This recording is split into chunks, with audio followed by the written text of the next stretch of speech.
Okay guys, may buntag sa tong tanan. Karon na adlaw mag-drawing taog parrot bird gamit ang 1 to 3 numbers. So sayon ra kayo guys, tanawa ra gud og giyon sana ko pag-drawing.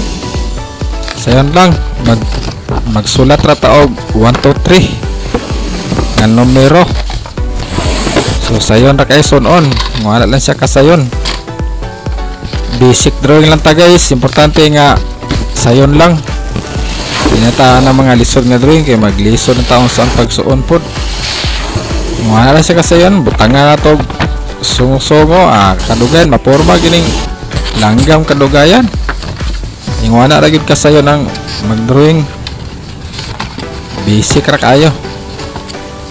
Pagkaman diri nata sa 1 nga number ato ning formahon og black bulak. Para di kay mahalata nga gamit tag numero nga sa pag-drawing. Then sunod na to baton, ato na siyang himuan og pako-pako. Ito lang porma-pormahan, sayo na kayo, ada ora pag-plaster. Na, giring-giringan lang to ginagmay. Forma giniron. Pwede yung bagis-bagisan, yung batuganan dayon nga si may kahoy kunoy. Ano ra? Sayon ra kayo sa sunon guys. Basic ra kayo itong drawing na Bisaya pa gyud kayo.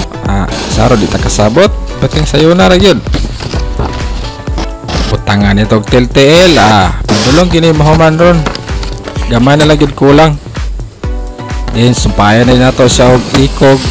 Ikog ni siya guys, ikog sa langgam, dili ni sa pako kaning sumpay ani. Ikog ni siya. Maporma ra ni ron. Pagmuhuman hapit na ni muhuman. Porma na. Gamay lang kulang. Ani na ta sa detalye sa pako. Pako na dayon ta. Bagis-bagisan na to ginagmay, wala na, pako na siya guys. Diba guys, perting sayo na kayo, forma na. Ato na din butangan siya outline para mosamot siya kanindot.